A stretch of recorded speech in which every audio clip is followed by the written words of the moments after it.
Hey everybody, welcome to the Augmented Reality Podcast, presented by the Triple S League. Check out our YouTube channel for game guides, reviews, comedy. Put up a new cosplay apocalypse video today, actually. If you enjoy cosplay, and especially if you enjoy Ruby cosplay, we've got a couple of lovely cosplayers dressed up as Ruby Rose and Yang, playing some Kiss, Marry, Kill for us, so that was a lot of fun. It was a lot of fun. It's been a while since we recorded it, so we do apologize for the lateness of it, but we were really busy last year. Yeah, it's been nuts. This channel's been grown by just leaps and bounds, and we so appreciate you guys for that. We do appreciate it, especially the loyal fans who listen to us every week, especially on the podcast here. Thank you so much. We hit 4 million views right as E3 started to go underway, so we haven't really had a chance to say how amazingly thankful we are. This is definitely more than we had ever hoped to get in our first year and a half. So this has been amazing. And we have a sponsor this week too, which is amazing. So we're going to be talking about a lot of news about upcoming games and a lot of really hidden crazy news about upcoming games. But have you ever really, really wanted to get into an alpha or a beta that was for the most part closed and really, really hard to get into? I have a lot of connections and a lot of friends, and I've been around the game for a while. The game of, playing games. The game of games? The game of games. I've been around the game of games for a while. I know how to get access to a lot of things, but sometimes it's just impossible to get that one key for that one thing that you really want to get access to. Well, the MMO Gamer Store is your source for alpha and beta keys to games that are sometimes impossible to get into. Right on. So just check them out. What's the website for that? MMOgamerstore.com. So check them out. It works. I could personally attest. There's been a few titles that I've just had to get, and there's no other way that I have been able to get them. So, right on. First ever sponsor. Moving up in the world, making moves. So VidCon was just this past week, and yes. we were not there. Nope. But lots of stories coming out of there. Some of which are really crappy and make me fear for the future of humanity. But some very heartwarming and internet justice. Internet justice. There was this kid at VidCon who is some kind of an Instagram model who had what was it? You said 20,000 followers or something on Instagram.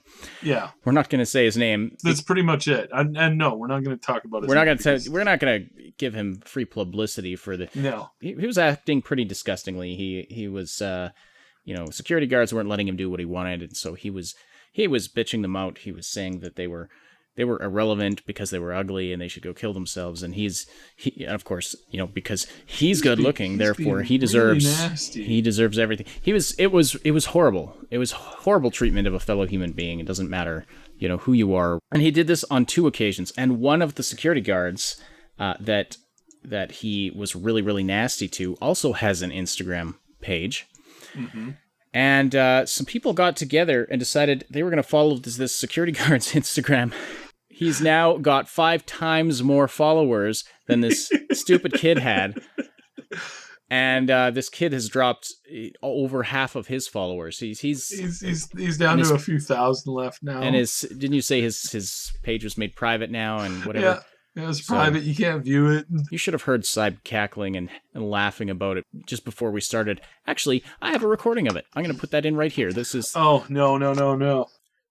So, looks like he's way more famous than the Instagram model now.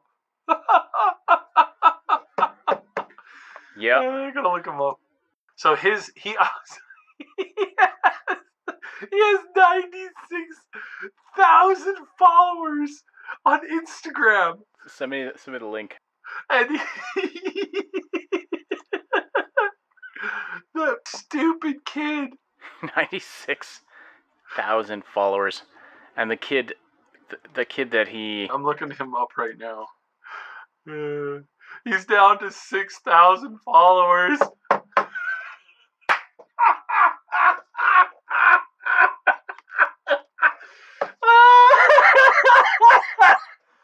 This account is now private.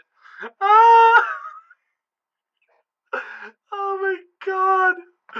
Now that is internet justice done right. That is internet justice. Oh my goodness. Okay. All right. Okay, that was terrible. That was terrible.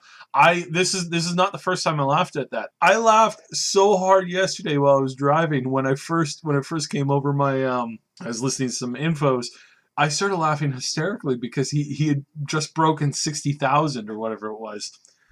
Yeah, and now this stupid kid who bitched him out and screamed at him. He was making such a big deal because he had like 20,000 followers. It's so poetic. It's so funny. It does the heart good to laugh at something like that, though. But anyways, on to the reason why you're here, which is the dig in the game. So I had a few birdies come by and whisper me some stuff, and we had some other information drop, and we had some news articles come out. You can also figure out things by putting, two and two together. One of the games we're going to briefly talk about is the new Star Wars open world game. And the Star Wars open world game, from what has come out and what they have talked about, it does kind of focus around a Han Solo type character. And there's a Han Solo movie coming out. And there's the Star Wars Battlefront 2 is coming out this year. And there's nothing slated for 2018, 2019 as far as like big Star Wars titles that we know of yet. So it's not that hard to look at that and say, okay, so there's a Star Wars movie coming out about the quote-unquote smuggler or the quote-unquote pilot storyline. And there's a game coming out that pretty much mirrors that exact kind of story and feel. Obviously, there's going to be some cross advertising and some cross marketing going on there because that's just the way that it works. It's just the way that it goes. Do we know anything about the era that this open world Star Wars game is supposed to be set in? We don't, but we can assume that it's probably going to be between the first three and the this current three that's being made. That's probably the best bet. It's so like post Return of the Jedi, and, but before. From what we've gotten, it's kind of like he's a dude from Alderaan after it got blown up. And he dodged the military draft, and now he's working for Jabba the Hutt. And now that's the information. We don't know 100%, but that's kind of the generalized leaks that we've been exposed to. So, but then it can't be post Jedi because Jabba would be dead.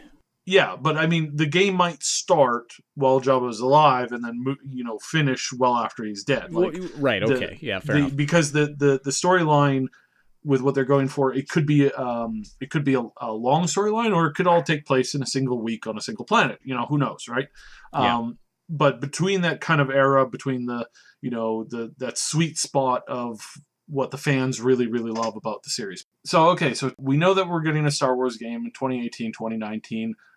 Unless something major happens, that's pretty much a guarantee. What else is a guarantee is Starfield. So we had gotten a lot of news on Starfield, obviously that it was supposed to be at E3. We're getting more and more rumors. We haven't been able to verify it because Bethesda is like a bank vault. Information does not leave Bethesda very easily. They run a really tight ship there. So we haven't been able to confirm, but we are under the impression now, especially from the presentation and the lack of some content and the fact that they were missing about 15 to 20 minutes. If you look at the previous... It was very short. It was very short, and there was a clip in the video as well. I don't know if you noticed that, but there was an edit that somebody made that was not so if you watch the video from front to end, everything's got a smooth transition except for one spot where there's a hard clip where there's an actual section missing. So basically, if you assume that there was supposed to be something there, then it makes a lot of sense. So you do some assumptions, but based on what we know as far as their game plan, as far as what we know about what they want to do as far as release schedules, we know that we can expect this new Starfield game to be announced next year in 2018, and then for it to drop between the 2018 and the 2019 cycle. So we've got two games now. But wait, we know about Anthem. Anthem's already coming out next year. Okay, so that's going to be, again, a kind of a 2018-2019 title. But then that means that's three titles in the 2018 to 2019 period, which is the kind of the summer, 2018 to the next summer 2019. That's kind of the gaming cycle. But hold on. But wait, there's more. Yeah, we've got Red Dead Redemption coming out in 2018, 2019, probably early 2018. So that means that there's another big, massive open world game coming out in 2018. But then we've got more coming out. I'm noticing a pattern here. I'm noticing a theme to what you're saying. So in early 2018, we expect to have Darksiders 3, Metro Exodus, State of Decay 2, and Spider-Man are all coming out 2018. Now, those 4 titles are coming out early 2018. Along with potentially Red Dead Redemption and Anthem. But now we have, and this is where some news has come in. This is where the birdies have come in. So Cyberpunk, remember we had talked about Cyberpunk having had some big shakeups. We know that for sure the guy at the head has been replaced, and this new guy's come in. And now we had heard a rumor that they scrapped all the tech, which does make a little sense as they have been working on this thing for like 6 years. So if they wanted to upgrade to the latest version of their Witcher engine, and it wasn't necessarily a full scrap, but they did have to upgrade the engine considerably. If that happened, then that kind of would explain the rumors that we heard. But it also means that the game's coming out a lot sooner than we thought it was. Yeah, we were anticipating that it was going to be like 2020 by the time we were going to see it. But now the co-founder, Michael, I believe it's pronounced Kaczynski, possibly Kaczynski. He had a couple interviews, and they were asking him specifically about Cyberpunk 2077, and he had a lot to say on it. He had a lot to say about how he thinks that it's a much better fit into our current day of gaming, because fantasy is kind of a niche topic. And then he said something very interesting. He says the promotional campaign is already planned, and in one edit, he referenced that it was already ready to go. And we get another kind of confirmation with this in some more of what he said, in the sense that he wants to have the element of surprise, and they want to come out, announce the game, and then have it out within 6 months. That's more or less basically kind of what he said. He wants to have a big release at some big event. They're going to showcase it like crazy. We could possibly see this at Gamescom later this year. Highly doubtful. The GDC next spring, or maybe E3 next year. So those are the things that he was saying that he would like to announce it at. So now this is where we got some information. One of the sources that we had was for a particular gaming company in a particularly small country in the northern area in and around Europe, who's wanting to do a massive surprise publicity push, and they wanted it to be able to be planned, printed, and executed within 2 months. And the order was for 2018. So this means that they're basically, somebody's asking some questions about getting some stuff printed up. We're talking like physical advertisements that you bring to, a big gaming convention like, Gamescom. Things that an office doesn't print these things. They get them printed somewhere else. So there's been some inquiries. Some inquiries.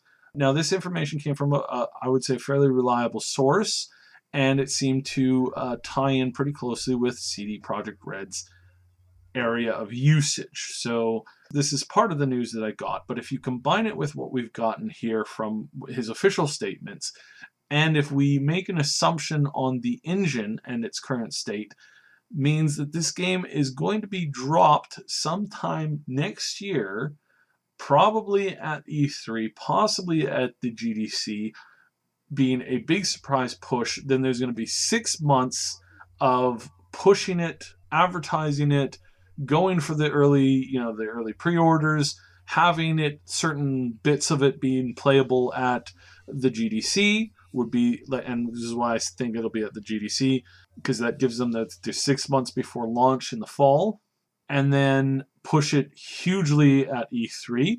having a whole bunch of content on the floor, demos, all that kind of stuff.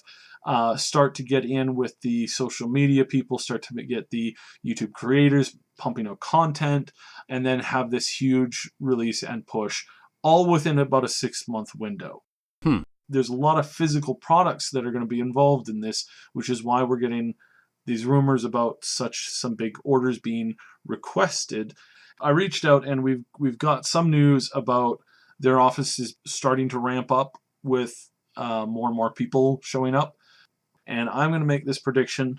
We're going to see Cyberpunk 2077 in the 2018 to 2019 cycle. Interesting. A lot sooner than I was originally anticipating. So that brings it to, hang on, let's see. That's 1, 2, 3, pi over alpha, carry the 2. That's 9 open world titles that we see coming out in 2018 to 2019. Which is massive. And we're not even talking about the Assassin's Creed. We've got Far Cry. We've got Vampire. We've got a whole bunch of other games that are supposed to be coming out this year, early 2018. This is good for gaming. This is going to be an awesome selection of games, but that's just a lot of titles that are sort of going up against each other all at once. That's a lot of titles that people are going to have to choose which ones they're going to spend their money on. Yeah, because, I mean, when you're talking about 60 to 80... Most gamers try to pick up, 5 or 6 of these types of titles in a year or two. But this is 9. This is 9 titles coming out in a very compressed period of time that are predominantly a single genre. It's the genre of the open world, explore, which, I mean, more and more games are doing. So that's just generally a good thing because, freedom in video games is more fun.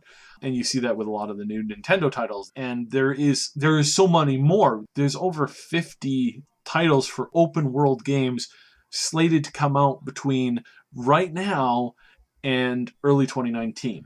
Over 50 open world titles. Now, some of these, Spider-Man, not necessarily for everybody. It's also just on the PS4.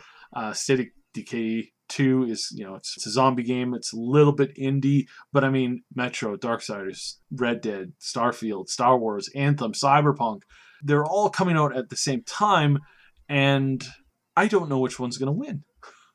I don't know, if these all come out in the 2018 cycle, that's going to be a hell of a year for Game of the Year. And which in the world do you pick?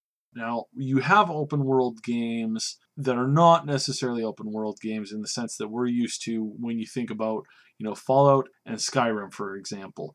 Worlds where you can literally spend all day around one building or one town, doing things, talking with people, stealing stuff, crafting weapons, and that kind of stuff. Well, I find it interesting that Metro's on this list because the original Metro game was very linear storyline. Mm-hmm.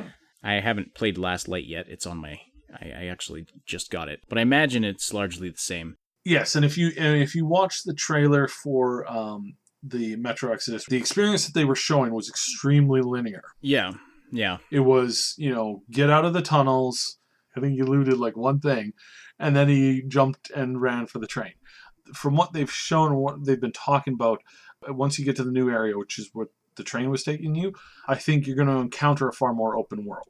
But it's not, Metro is not going to be the kind of world that you can go in and you can build a pyramid out of chairs, right? Yeah. I don't think you're going to be able to do that in Spider-Man. You're not going to be able to do that in some of these games, but in other games, I expect that you're going to, be able to mess around with stuff in Red Dead. I expect that, obviously State of Decay is going to have a big focus on building your settlements where you want, building a community, going out, foraging for supplies. Open world can involve a lot of that, crafting a lot of that. The Bethesda's open worlds are usually Yes, absolutely. So that's why we're all convinced that Starfield is going to be like that. I really think that Star Wars is going to be like that as well, because Bethesda was approached and asked if they wanted to do a Star Wars open world. And everybody remembers how important Knights of the Old Republic was and how well and how amazing an open world fit into the Star Wars universe. So again, that's that same thing. coming back to them saying, you really need to make an open world game for Star Wars. It's going to be massive. It's going to be amazing. And Right. they keep getting told this, and they keep getting comparisons. And one of the most popular mods in Fallout, if you remember in the early days, for Fallout 4 was all these Star Wars mods that were coming out by DB, I think it was. People want this kind of experience. So I think we're going to have a huge, massive selection of open world games from AAA studios, and I think they're all going to come in crashing all within a very short time frame, and they're going to gobble up a lot of people's money. Or will it limit sales? It definitely will. It definitely will, because not everybody's going to be able to buy all 9 of these games. And we're not even talking about all the other games again that are coming out this on top year. of that. Yeah. On top of that, in early 2018, we're going to be getting a ton of games. I mean, those 2 pirate. We have 2 pirate open world seafaring, be a pirate, steal treasure, and captain a ship through shark-filled waters. Huh. 2 pirate games in one release cycle. Oh my goodness, this is insane.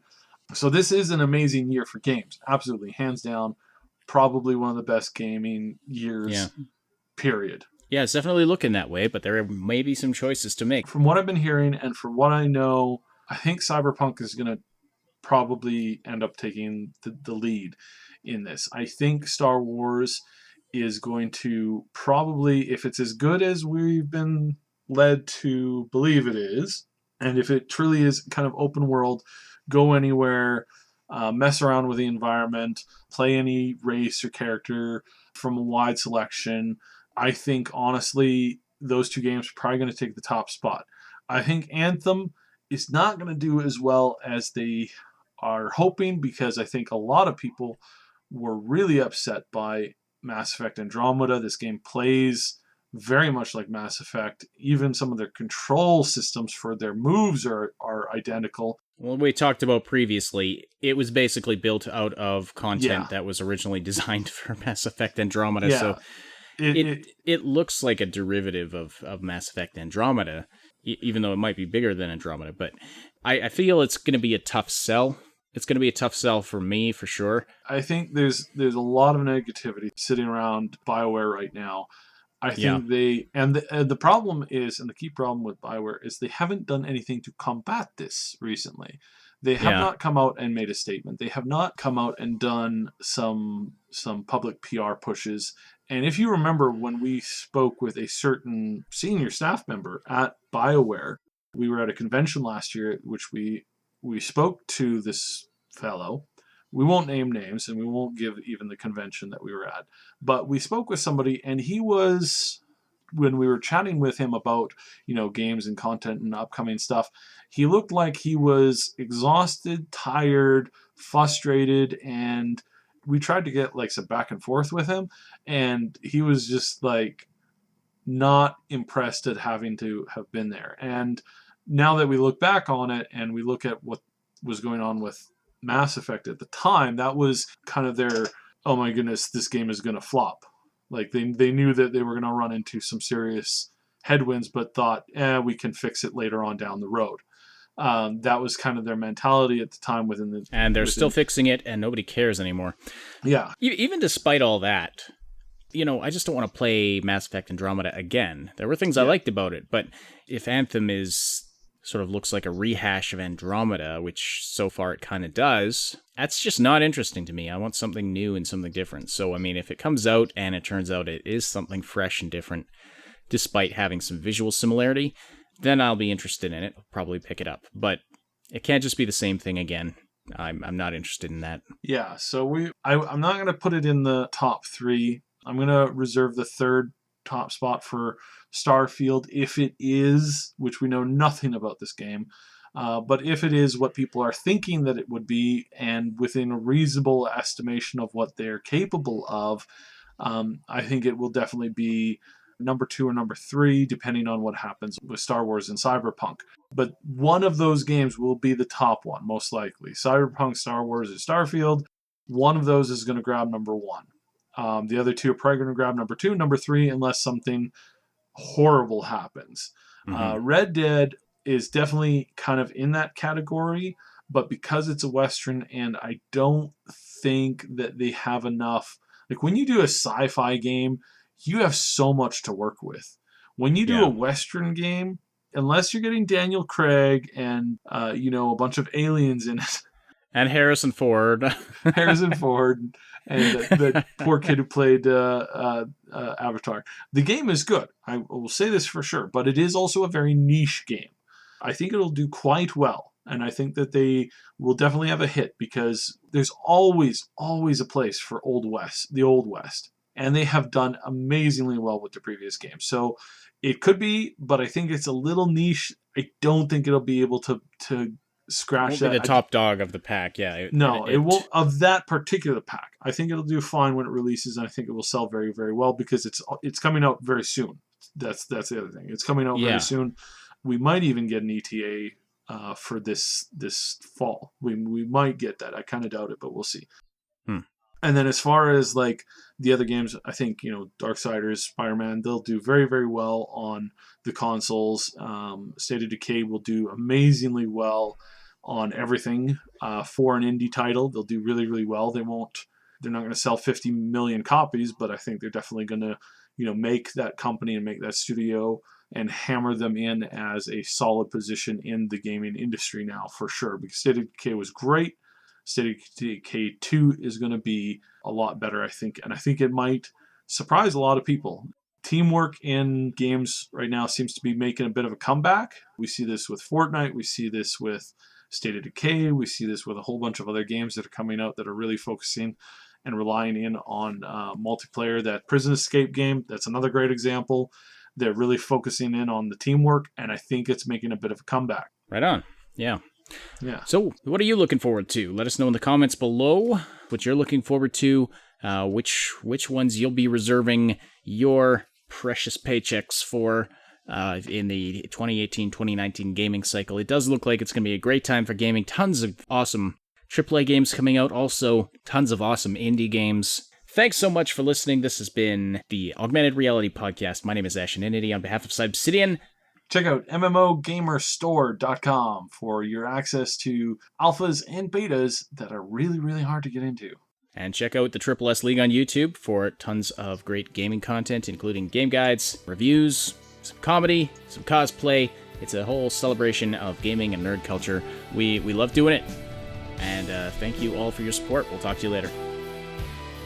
Thanks for listening to Augmented Reality, presented by the Triple S League. If you appreciate this weekly content, please consider becoming a Patreon supporter. Patrons get exclusive access to podcast outtake videos, downloadable music, an RSS feed of our podcast, and more. See patreon.com/the Triple S League for details. Also, don't forget to like and subscribe.